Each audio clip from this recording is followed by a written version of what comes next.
New Thinking Aloud is presented by the California Institute for Human Science, Mind, Body, Spirit University, a leader in fully accredited in-person and online U.S. college degree programs in the topics we cover here. Visit their website at cihs.edu.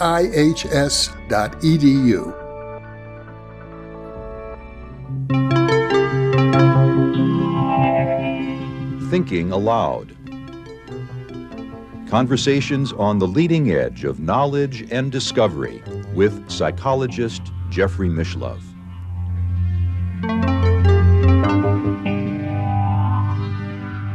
Hello and welcome. I'm Jeffrey Mishlove.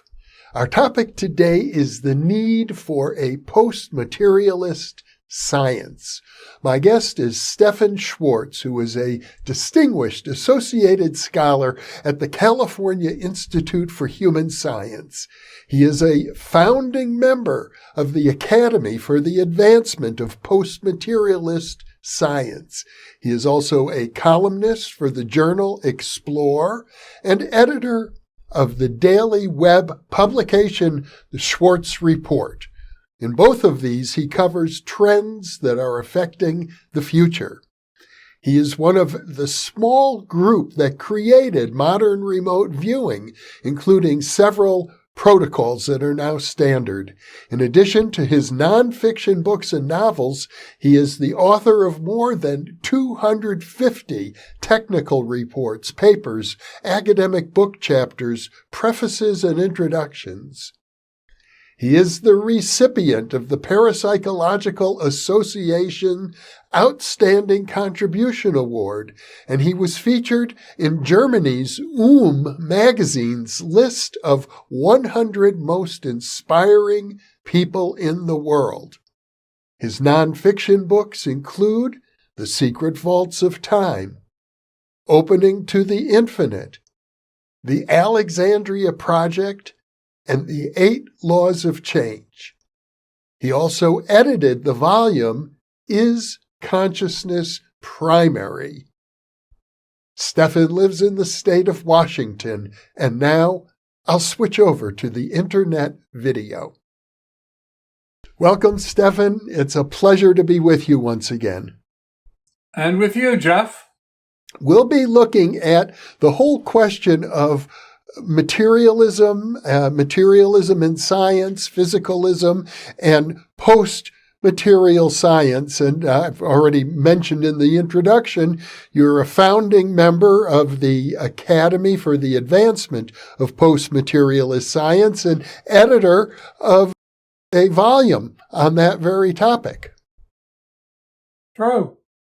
Here's my first question for you, which has always been a puzzle to me, but I think you address it somewhat, and that is, what is the difference between physicalism and materialism?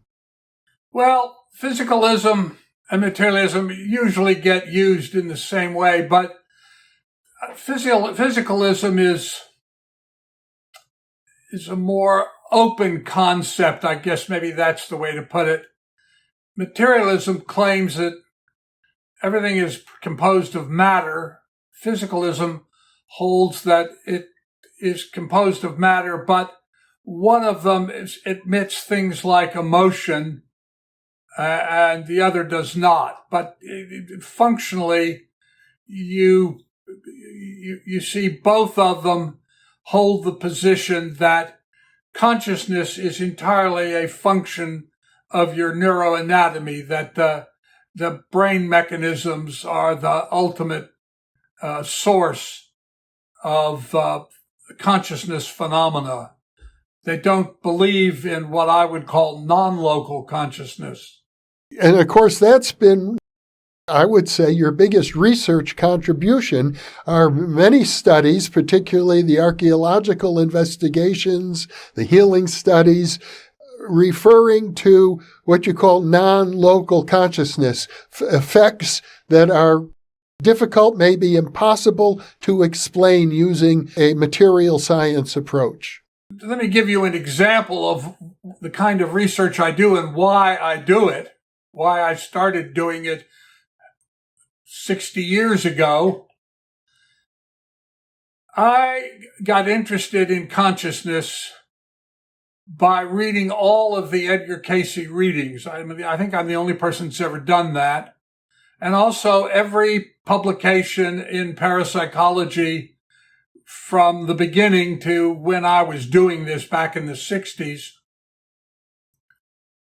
And I wanted to design an experiment that was so impeccably rigorous that I wouldn't get attacked, because I didn't want to waste my time defending mediocre attacks. And interestingly enough, by the way, just before I get into it, I never have been attacked, because a couple of times people have tried or told me they were going to do it, and I always say to them, "Oh, please, go for it." And then I will have the privilege of humiliating you in public in as big a way as possible. But in any case, I became convinced that Max Planck was right when he said in 1931 that consciousness was causal and fundamental, and space-time arose from consciousness, not consciousness from space-time. I had studied that at the University of Virginia when I was an Eccles scholar there, and I'd never forgotten that. That seemed such an odd comment. And then Einstein agreed with it and talked about the optical delusion, which I love the word delusion, that humans think of as reality. So anyway, I wanted an experiment in which, A, I could compare any other way to do it, and B, that you could not provide an explanation from any materialist perspective of how it was done. And so at that time, I come out of an anthropological background a little bit, and so archeology was having a big debate about where to look and how to look. And so I thought, well, that's a perfect triple-blind experimental protocol. If someone could locate out of thousands of square miles where a previously unknown site was, that is, a site that either had never been known or that had not been known by any living human for thousands of years, and they could not only locate it down to inches, but they could also describe giving hundreds of data points or thousands of what would be found there, then there was no way that materialism could explain that. And I also realized, because of the submarine experiment that I did in 1977, I'd done the first one in 72, that it worked better if you had multiple viewers. So I created what I call the Mobius consensus protocol, and that's what I've been using ever since. And so you ask multiple people to do the same thing, and you get the information, and then you have, independent of what you're doing, you have an expert who is an expert in this, whatever the technology is, do an independent search in the same location that the remote viewers have picked and see if they can find it. And in every case, and there are about 16 examples of this, these expeditions I've done, in every case, the electronic remote sensing, whatever it was, ground penetrating radar, side scan sonar, whatever, could not locate the site. And yet, remote viewers over and over, under the water, on land, have located things and literally located them down to inches and described things that would be found there down to fractions of an inch. So when you look at that data, there is no other way that it could possibly be done except some form of linkage in consciousness, which I call non-local consciousness because it's outside space-time, as Planck described. And I have been doing this now for 50 years, locating all sorts of things. You can go up on my website and see movies of several of them. And all of them basically are saying the same thing, and that is there is an aspect of consciousness that is not space-time limited and that is not derived from neurophysiology. And it also is saying that there must be some kind of continuity of consciousness, and you, better than anybody, know the answer to that. I mean, you won the Bigelow Prize, so the point being that what we call reality is, I believe, a construct of intentioned consciousness.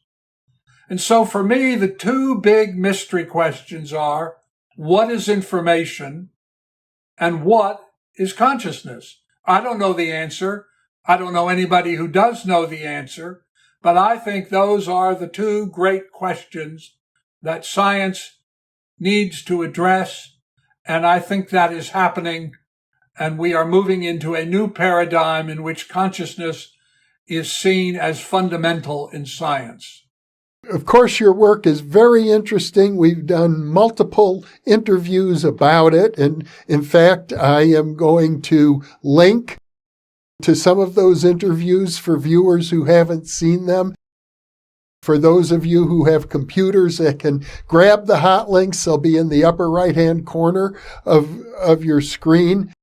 I think your work is incredibly important. At the same time, you and I have a mutual friend, Ed May, who has also done a great deal of remote viewing research and gotten very successful results over the years working under government contracts and getting results that have yielded arrests, for example, of drug smugglers.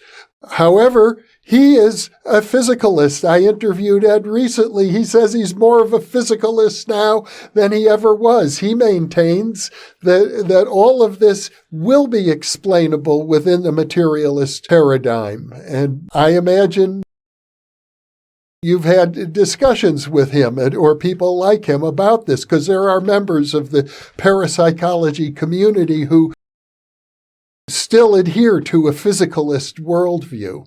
I wish I'd known you were going to interview Ed, because I would have asked you to ask him a question that I put before parapsychologists all the time. I've been doing it for years.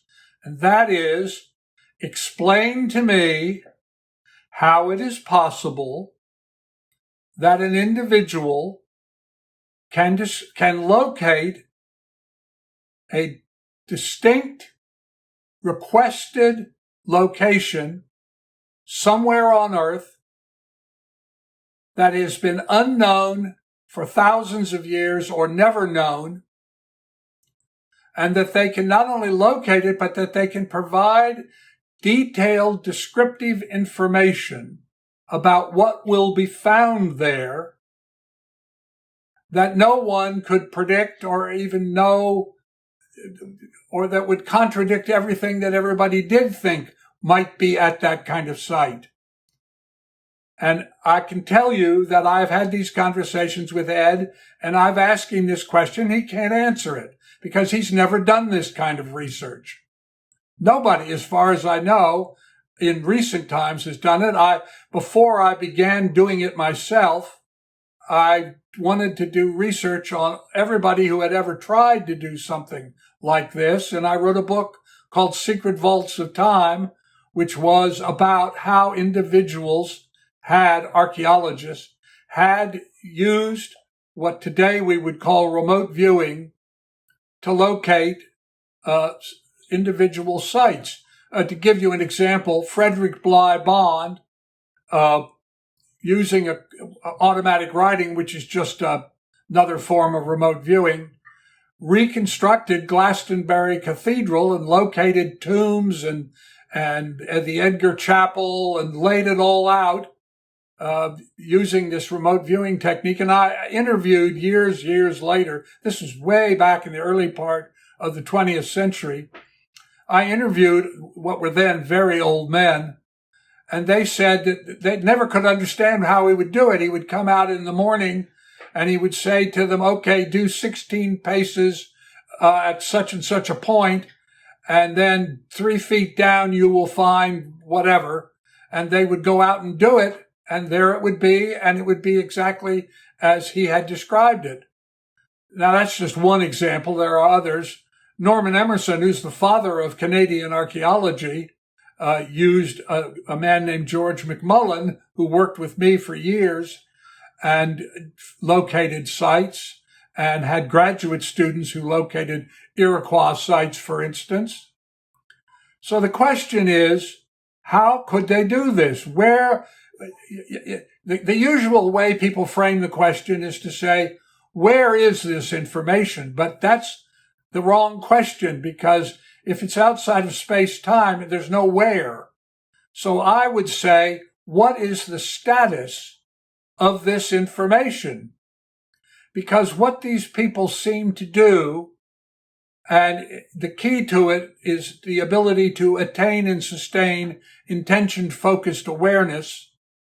That's why meditators routinely do better than non-meditators, and why meditation has been a part of every religion dating back thousands of years, because empirically humans have known, actually going back to Neanderthal, hominids have known that there was some aspect of consciousness. It gets called the soul in religion. I would call it the eternal self.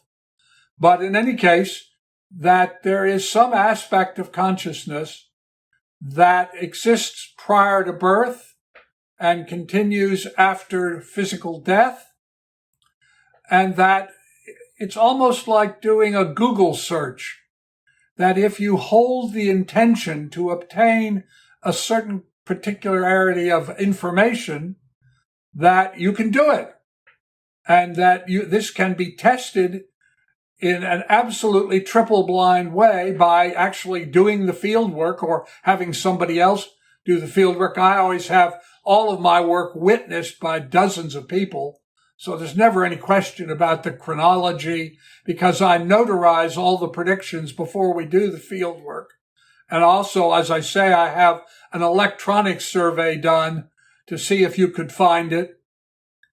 And so when people do this and you dig down or you dive and you find very specific, I'm talking about, tiles that are 5/16 of an inch, or little glass bottles that contain a red powder. I mean, that no one would predict. So how do they get access to this information?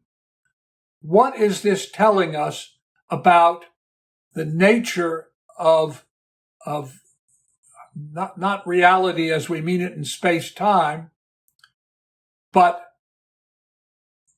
this sort of fundamental reality, which is that consciousness, as Planck said, is causal and fundamental. And so once you begin to think that way, and you see the research, and you see that nobody's been able to provide an alternative explanation, not Ed, not anybody else, you can say, oh, well, someday we'll figure it out. And okay, well, I mean, someday, who knows?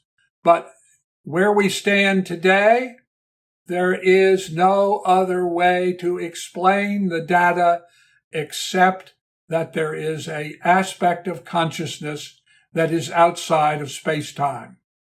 Well, I'm very sympathetic to the idea of consciousness being primary and fundamental and space-time emerging from it, but I have had a dozen conversations with Ed and probed his thinking rather deeply, not just Ed, but other people as well. And one of the answers that I know Ed is very fond of is that the information comes from the future, that it would be couched this way, that the percipient is really sending information from the future to themselves within their own brain, because eventually the percipient receives that information.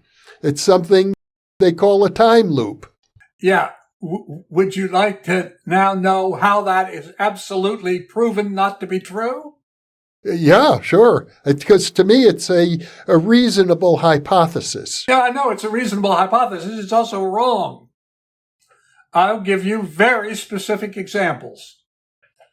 In 3 cases, I had remote viewers who provided information about archaeological sites and who died before the field work was carried out.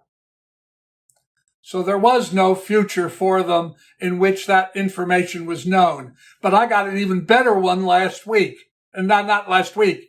Today is Monday. Last Thursday, as you know, I did a remote viewing directed survey of the Eastern Harbor in Alexandria. And I had it surveyed by the inventor of side scan sonar, who did a survey before I did the field work that I did, and he couldn't find anything, right? Now, on Thursday, I got a paper from a French archaeologist. They picked up my work using my initial survey. They picked up my work, and they've been doing it since maybe early 90s. They have been surveying the Eastern Harbor, the French archaeological team, and they have published a series of papers on it. And one of the archaeologists, a woman, a French woman, sent me a paper that I got last week describing things that are found in the Eastern Harbor, things which I did not have the time or money to locate because I just had limited resources. So I was focused on the Lighthouse of Pharos, Cleopatra's Palace, Mark Antony's Palace, the ancient seawall, which caused a complete re-evaluation of the whole ancient city of Alexandria, the Pompeii Pillar. So those were the things I was focused on and within the time that I had. But they've been doing much, much more extensive research for now over a decade or a couple of decades. And she sent me this paper. And when I went through the paper and checked back to the Alexandrian predictions that the remote viewers had made, I found a whole series of confirmations that I had never been able to check. Now, all of those remote viewers, Hella Hammond, Alan Vaughan, George McMullen, Jack Houck, they've all been dead for years, if not decades. And so there's no possibility whatever that they could have precognized something that they would know in the future because they were dead. So unless you're going to postulate that you continue to know things when you're dead that occur in your former personality incarnation, which is, okay, you could go there, I guess, but there is no possible way, as we understand anything, that you could have provided information by precognizing it and then die and somehow still have gotten that information precognitively. So I'm sorry. I understand that I've listened to Ed's arguments, but they don't hold water. Well, I have to agree with you. If the percipient is dead, they could not precognize it from their own brain or their own mind. But precognition isn't necessarily limited to one's own mind. Precognitive data could come from any source. It could come from your mind, or it could come simply from the evidence itself. I did not know the information the French archaeologist sent me until I read it on Thursday. So are you going to tell me that George McMullen, who somehow precognized something that I would know? Let's see, George has been dead about almost 20 years now, that he would precognize something that I would know 20 years in the future. Really? Somebody advances that as a hypothesis? Are you serious?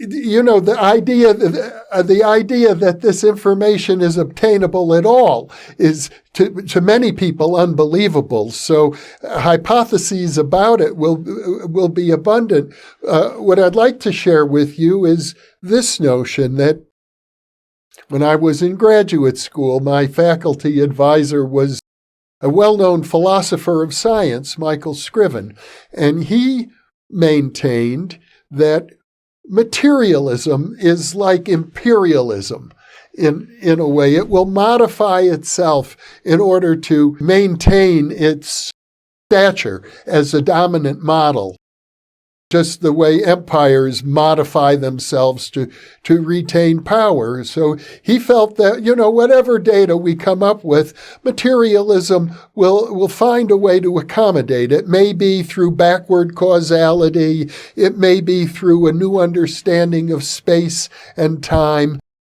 But at the end of the day, he felt we'll always be stuck with a material model. Now, I know that, as you just pointed out, it wasn't always so. Ancient cultures universally and indigenous cultures today do not subscribe to a materialistic model. Something changed over time, and we should get into that.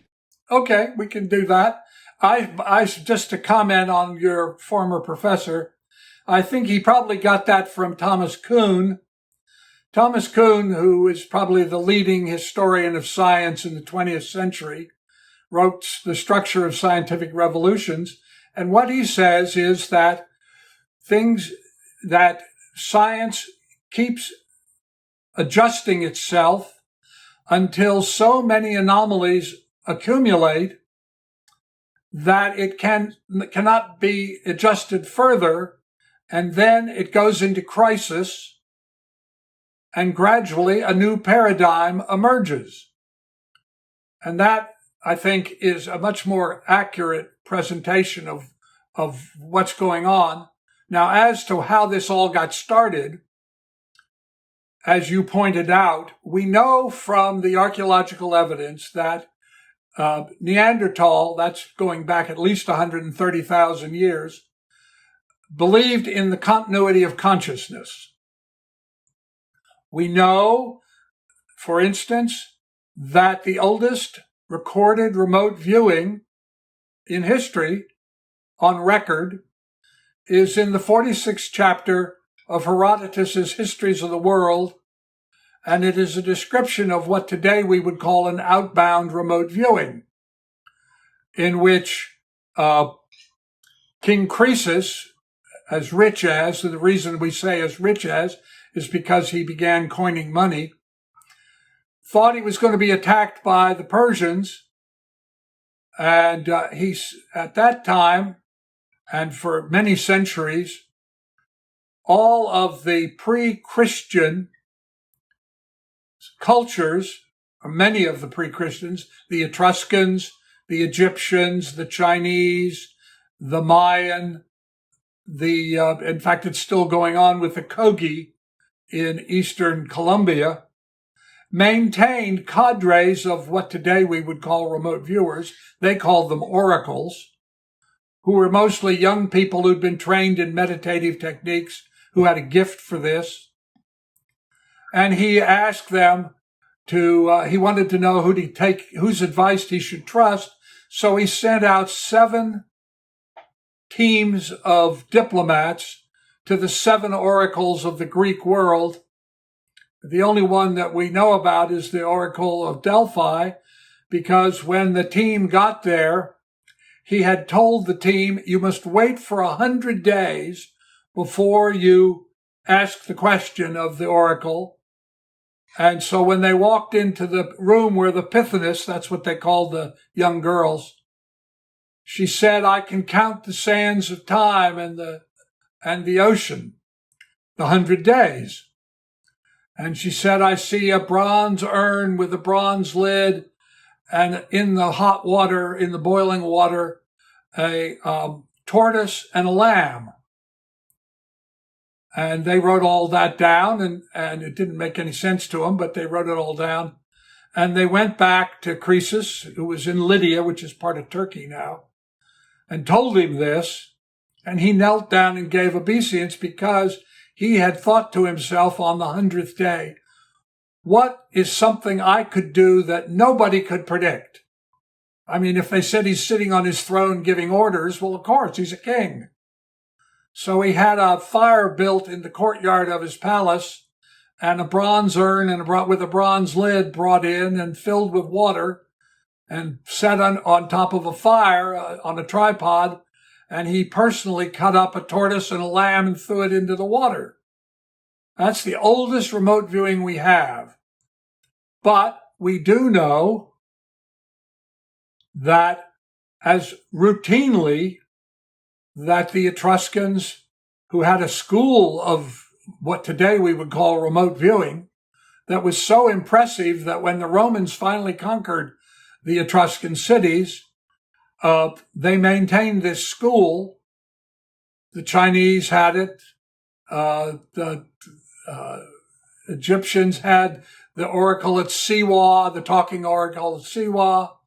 The Mayans had the talking oracle at Ixchel, which we located, and on and on. So everybody, prior to the Christian period, the idea that there was some aspect of consciousness outside of space-time, I mean, that's not how they would articulate it, but that's believed that. And what happened was in 1232, I believe it was, one of the popes established what became the Inquisition. And it was Pope Gregory the Ninth in 1232. And originally it was, this Inquisition was designed to combat heresy. But by 1252, because of the Cathars particularly, Pope Innocent IV institutionalized torture and burning alive as acceptable. And then in 1542, the Protestant Reformation brought this all up, this Inquisition business up to a real boiling pitch. And in 1545, the Roman Church held what came to be known as the Council of Trent. And it went from 1545 to 1563. And the Curia would meet in Trento and in Bologna in Italy. They had 25 meetings discussing this, and they redefined in the strongest terms possible that the church controlled all matters of spirit, which you can interpret as consciousness. And they said that anybody who was involved in their world, if they could get their hands on them, they would torture and kill them. And they did, up to 1826. That was the last time a person was killed by the Inquisition in Spain. But they did this because science was just beginning. Galileo was getting started. The Protestant Reformation was beginning to occur. And so they made it almost impossible in countries that were controlled by the Catholic Church for science to even look into consciousness. And that's how materialism arose. Because if you involved yourself searching about consciousness, and they could get you, they'd kill you. And so science was just beginning, and there was so many wonderful things to discover. Not that all scientists weren't still interested in consciousness. I mean, Newton had as much interest in alchemy as he did in gravity. But in any case, for hundreds of years, because of this Council of Trent edict that science could not look at consciousness, materialism developed and became the paradigm, and there was lots to study and lots of things to learn, and so, consciousness wasn't one of the major issues, and then until the end of the 19th century, when parapsychology, psychology, psychiatry, anthropology all begin, because researchers begin to recognize that there's something about consciousness that these earlier epochs of human history understood that they didn't, and they began to look at it.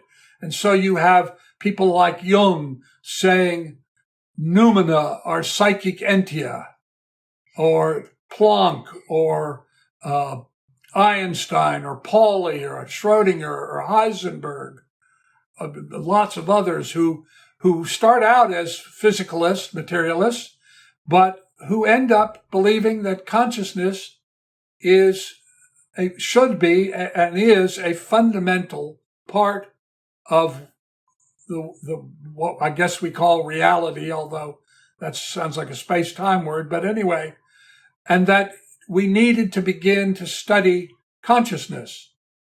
And so it begins. And we are now at a point where, as you said in the beginning, I started, along with some other people, the Academy for the Advancement of Post-Material Science, because it's not just parapsychology, and this is very important. The really interesting work for me, as I look at this that's going on, is not in parapsychology. It's in the study of the consciousness of other living beings, from fungi to gorillas, that is going on and that is beginning to demonstrate, first of all, that all these beings have consciousness and they communicate, but that the entire functioning of all of these beings, to give you an example, when I first went to work for National Geographic, when I came out of university, one of the first things I was assigned to do was to do an article, provide research for an article on the migration of monarch butterflies. Now, you probably know this, but monarch butterflies migrate every year from up in Canada all the way down to Mexico. That's not unusual, I guess, but although one could ask, how in the world do they know how to fly 2,500 miles or whatever it is? But even stranger, I learned, and this is back in the 60s, that they were putting little tabs, I guess you'd call them, on the monarch butterflies, and they would be able to track them. And what they discovered was that the monarchs not only fly this vast distance, but that they go to exactly the same tree that their parents went to. And that if somebody knocks down the tree or cuts it down, the next generation picks a new tree, and every generation after that goes to that tree. Now, how is it possible that something with a brain the size of a pinpoint can know to migrate 2,500 miles to the same place, but knows to stop in the same tree as their parents? I mean, and that's just one example. There's studies that are being done now about honeybees. We have learned that honeybees can recognize human faces, that they can count, that they can identify which flowers are important and which they needn't concern themselves with. And that this goes, the average life of a honeybee in the summer is about 8 weeks. So how do they do this? How do they know? How do they have the consciousness to know how to do this? Or you look at something like this gorilla Kogi, who was studied, who had an IQ of about 85. Now, the average IQ in the United States mean Coco? is 98. Kogo couldn't speak because of her anatomy, but she had a vocabulary of about 1,000 words. She learned hand signaling like the deaf people use and was able to communicate and understand 2,000 words. And as I said, the average IQ in the United States is 98, and 34% are between 98 and 85.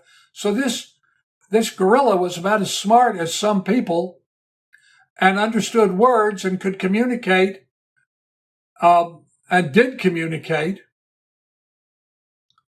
We know that dogs now, they're called button dogs. They put these little button things down, each of which represents a word, and the dogs push the button, and they can comprise sentences. So we're beginning to learn that all beings have consciousness and that they are interconnected and interdependent, and that we live in a matrix of consciousness. And I think this is enormously important, and why I was very happy to do this interview, because understanding that we live in a matrix of consciousness and that it is interdependent and interconnected is the only way we are going to successfully get through climate change and make the right decisions. Because materialism does not provide those insights. Well, Stephan, I agree with you about the interconnection of consciousness in all of life. However, I think there's a weakness to your argument, which is simply that many of the things that you've described, that, let's say, honeybees can recognize faces and count, or so can a computer do these things. And I don't think you would agree, or most people would agree, that a computer requires consciousness in order to do them. It's when a computer does it, it's simply a question of information processing through algorithms. If I smash your computer and I destroy the internet and the networks of data, and you get yourself a new computer, how do you do that? You can't. The whole business. Now, I would agree with you that artificial intelligence has both positive attributes and many negative attributes, particularly the distribution of fake porn and misinformation that's going on, that has dominated so much of social media. But I would say to you that your criticism, while I understand it, will not stand up to what happens with either the monarchs or the bees, because the next generation of bees the following year will recognize some of the same people. Or, I'll give you another one. When I was doing an expedition called Seaview down in the Caribbean, where we located the brig Leander, I got into a relationship with an octopus.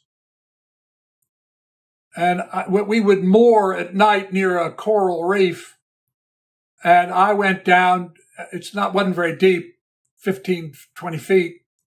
I would go down and sit on the sea floor and just watch this coral reef. And I realized that there was a moray eel and an octopus who lived in the reef. So I got a spear, and I would take pieces of fish and put them on the end of the spear and go down and hold them in front of the hole where the octopus was.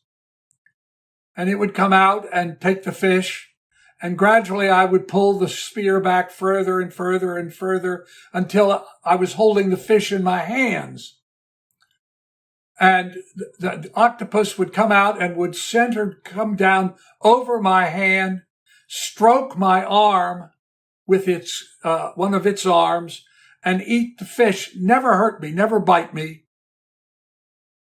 And it recognized me, even though I was wearing the same gray and silver, gray and blue wetsuit that everybody wore. And when other divers would go down and try to do it, the octopus wouldn't pay any attention to them. And I did the same thing with the moray eel, who particularly liked to have his nose scratched like a pussycat. And the same thing, I would take the fish, and other people have done similar kinds of things with octopi. So how do these creatures who have brains nothing like human brains, how do they know this? We also know from people who have done work with the whales that whales recognize people, and they teach their children to recognize people, or somehow the children come to know. So how does that happen? So trying to say, oh, well, this is just like a computer, and if there's no actual consciousness involved in that way, and that somehow it gets passed down from generation to generation, as I said, if I destroy your database and you have to get a new computer and you can't hook up to the internet to get any information, how do you know those things? And the answer, of course, is you don't. And yet we know that the monarchs, the octopi, the whales, the dolphins, that they do pass this information around, and they do pass it from generation to generation. And that we also know from the reincarnation research that what comes across between incarnations is information. That people are born with birthmarks or scar tissue that existed or as a result of something that happened in an earlier lifetime. And to give you an example, this is one I particularly studied. I was doing a television series, and we wanted to do a show on reincarnation, which we did. And there was an 8-year-old boy in India, and he said that he, in his previous life, had been a money changer in a village that nobody in his village had ever heard of. It was across India. They had no idea. They didn't know anything about it.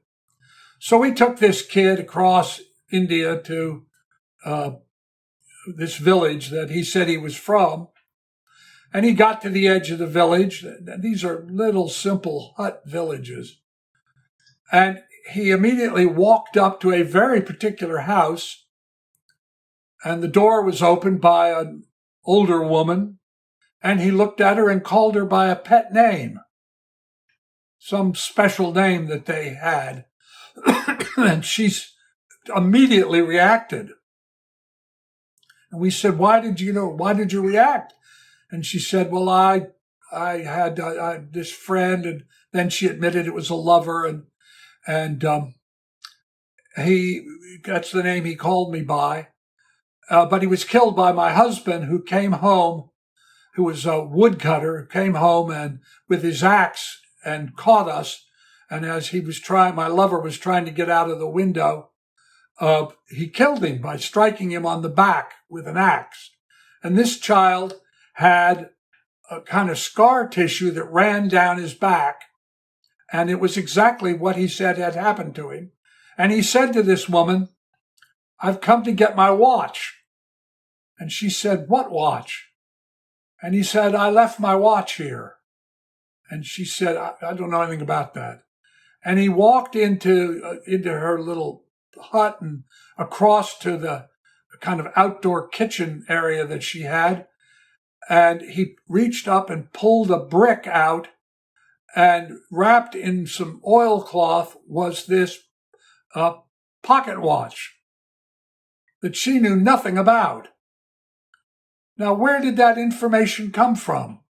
All of the cases that Ian Stevenson and Jim Tucker have been studying, they're now in the thousands of people who bring over information from previous lives. How do they access that information? What is the status of that information between lives? And the answer, I think, again, is the two big mystery questions are what is consciousness and what is information? And we don't know the answer to that. Well, those are great examples. That's a wonderful story of the young child. I would call that a parapsychological example, which I think is perfect for demonstrating consciousness. In fact, I think if you want to know whether a robot or an animal is conscious, the best test of all would be if they can demonstrate some form of what we parapsychologists call psi. But there are now mechanical pets. You can get a robot dog and a robot cat. They can be trained to do many of the things that a real dog can do. So, and they're very good at manipulating information. I don't think information is as much of a mystery as consciousness is. Well, then you tell me, when someone can access information that no one has known for thousands of years, what is the status of that information, Jeff? What is the status of it? Well, I can't say where is it because it's not anywhere. What is its status? Well, I'm perfectly comfortable talking about information outside of space and time. I don't have a problem with that. Okay. Well, I'm just saying what Max Planck said. Consciousness, space-time is a manifestation of consciousness. So once you begin to think about this, and you think, well, we're not the only planet. We're not, what is all going on? Is all of this a manifestation of some kind of consciousness? Not necessarily human. I mean, I don't think we know all the other beings on the planet have consciousness. How do we know that what we call God or gods, whatever, how do we know that exactly what the intentioned consciousness that created what we call space-time occurred? Maybe the Big Bang was like setting up a video game. I mean, I don't know the answer to this, but materialism, it isn't that materialism is wrong so much as it's inadequate. That's the problem. One of the points you raise is that the criticisms raised by materialists who suggest that psi phenomena, as produced in various parapsychological projects such as your own, are impossible, that these criticisms become more and more insufficient, more and more hollow. Yes. It's the mediocrity of the criticisms that I find particularly notable. I mean, we can give a number of examples. Look at the criticisms of near-death experiences, which now have occurred in the millions. Pim van Lommel, a Dutch cardiologist, says that something like 13 million Americans have had a near-death experience. Bruce Grayson at the University of Virginia, similar kind of numbers. And that means that they've been witnessed by multiple millions of doctors and nurses. For instance, what originally got me interested in consciousness, one of the things that got me interested, was when I was 12 years old. In those days, very different world. My father was an anesthesiologist, a rather prominent, internationally known anesthesiologist. And in those days, on Saturdays, when you weren't in school, you could scrub up and sit behind your father if you didn't say anything or move and watch the operations. It was a kind of recruiting program, I think.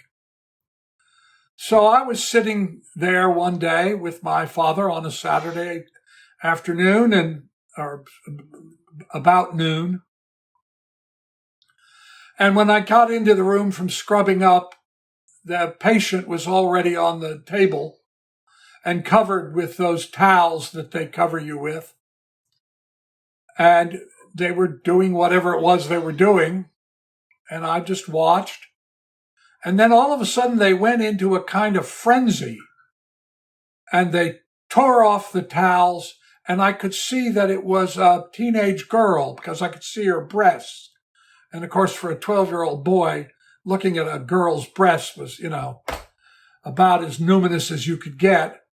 So in any case, I was just stunned, and it just completely focused me.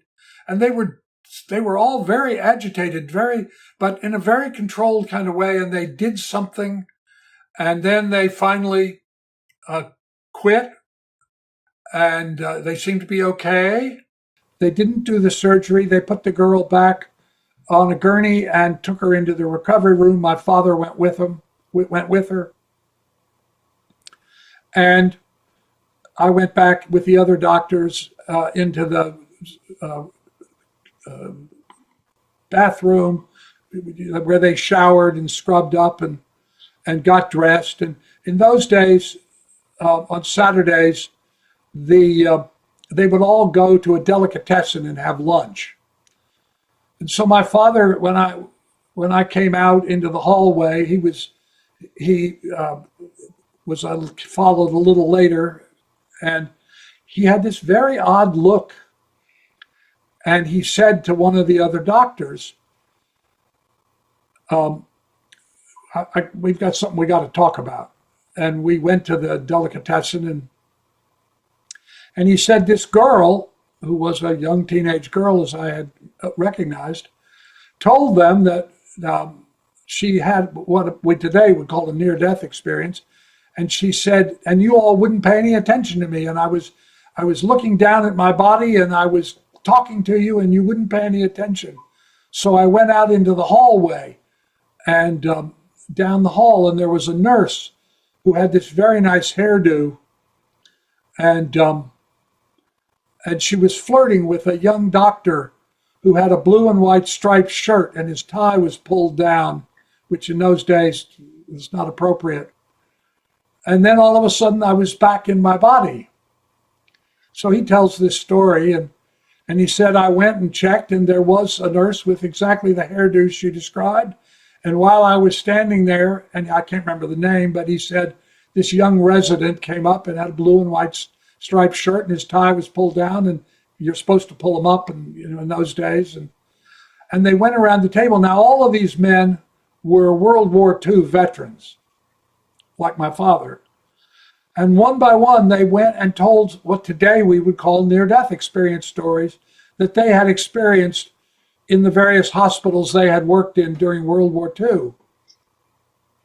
And so the question you have to ask yourself, if there are millions of these kinds of experiences, and these people are describing things that they couldn't possibly know, and the evidence is overwhelming that they couldn't know it based on brain function, what's going on? What's happening? Is consciousness surviving physical death? And as I say, you know very well that yes, it does. And materialism simply cannot explain that. And, I understand AI. I understand what AI can do. I've been writing about it now for several years. I have very strong feelings about AI, but AI does not get there. It is not consciousness as we think of it in parapsychology or psychology or anthropology. No, I agree with you about AI completely. I wonder, though, if a materialistic worldview that accounted for consciousness in terms of higher dimensions of space might be a solution that would satisfy people. You do realize that you've just made a spatial term, a spatial statement. Yeah. Higher dimensions, that's space-time. Right. That's the problem. No, if you ask me what do I think, not what I can prove, as you know, Jeff, I am not a philosopher. I'm not a theoretician. I am interested in objectively verifiable, testable information that is irreproachable. I will tell you when I am pretty clear about something, but I will also tell you, and this is pure speculation on my part, I think what we're dealing with is something like a video game. There is a kind of database which is all of the acts of intentioned observation. We know, for instance, that in remote viewing, we know from many experiments, that the more numinous the target is, the easier it is to see. We know from a presentment study that Daryl Bem did, in which he got people to precognitively pick pictures, and they picked the ones that had that were some had erotic or some kind of numinous image. We know that in remote viewing, it's easier to describe a cathedral than it is a warehouse of the same size. Why? Because from the moment the cathedral was created, it has had a high emotional numinous content, and that acts of individual observation accumulate and create numinosity. Can you define that term? Jung said noumena are psychic entia. They are outside of space-time. And what he was looking at was all the psychiatric sessions that he had done. He came to realize that things which had a high emotional or informational intensity were easier, were recalled with stronger feelings or whatever, and that this was not in space-time. And the reincarnation work, the same thing. People recall things from earlier lives which have particularly strong aspects. Now, the one place where Ed May and I do agree, and he's done some of the research on it, is that the other thing we know about this informational database is that entropic process also is a significant factor that can be manipulated.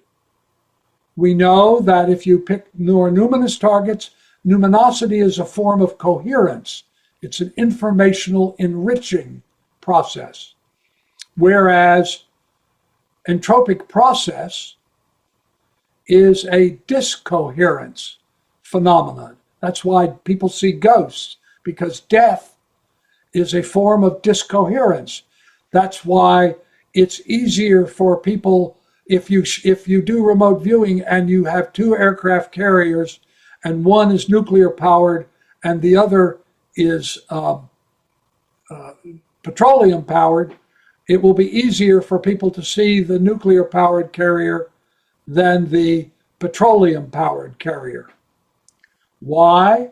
Because nuclear power involves a form of discoherence.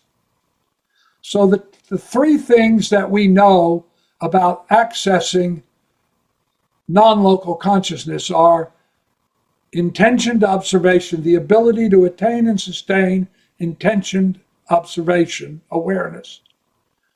1. 2, higher numinosity is easier to perceive than lower numinosity, and greater entropic process is easier to perceive than lower entropic process. Now, where all the status of all this information, not only on Earth, but throughout, because Earth didn't get created differently than other planets, there clearly was set in motion some kind of process. So I say that's why it reminds me in a way of a video game in which we are avatars in the game. Now, I can't prove that, but what we can say is that consciousness has a non-local aspect, that there is continuity of consciousness, that there are a few things we can do to manipulate our access to that information, even though we don't know what the information is. But we can do certain things, and that the proof of that non-local consciousness exists, I think, at this point is, and I see this also, you mentioned earlier about the criticism. I mean, there are now, must be getting close to a dozen protocols in parapsychology, each of which has odds that it could be happening by chance of greater than 1 in a billion. The Higgs boson was decided to be, was focused on when it had 300,000 chances that it was not a thing of chance. Random. Yes, it wasn't just random. So when you look at the criticism, it's pathetic, really. When you look at the consciousness emergence in science, you see that what's happening is a new paradigm is emerging. It's not that it's going to replace all of materialism. It's that it's going to advance our understanding by making consciousness a fundamental part of materialism. And that the damage that was done originally by the Roman Church back in the Council of Trent is simply going to end. Well, Stephan Schwartz, this has been a remarkable conversation.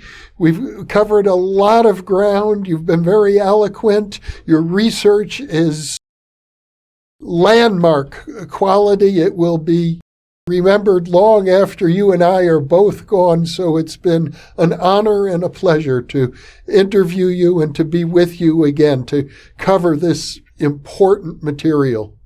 It is my pleasure, Jeff, and I will say the same to you. These interviews that you have been doing since you and I first met back in the 70s, I believe are going to become historically significant.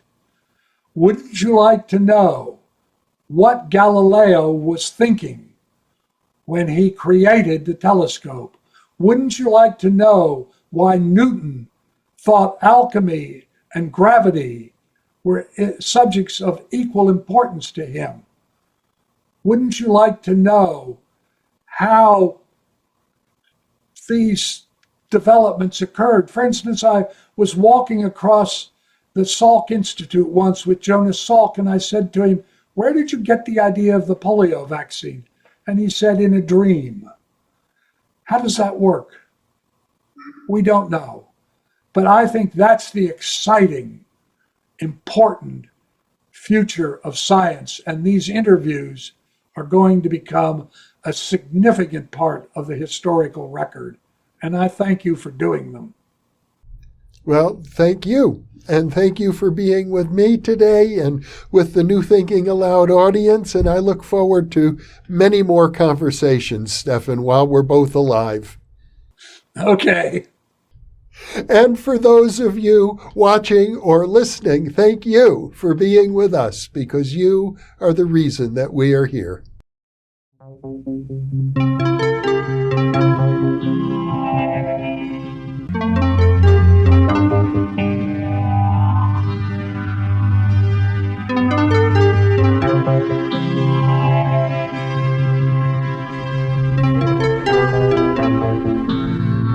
Book 3 in the New Thinking Aloud dialogue series is UFOs and UAP, Are We Really Alone? Now available on Amazon. You can now download a free PDF copy of issue 7 of the New Thinking Aloud magazine or order a beautiful printed copy.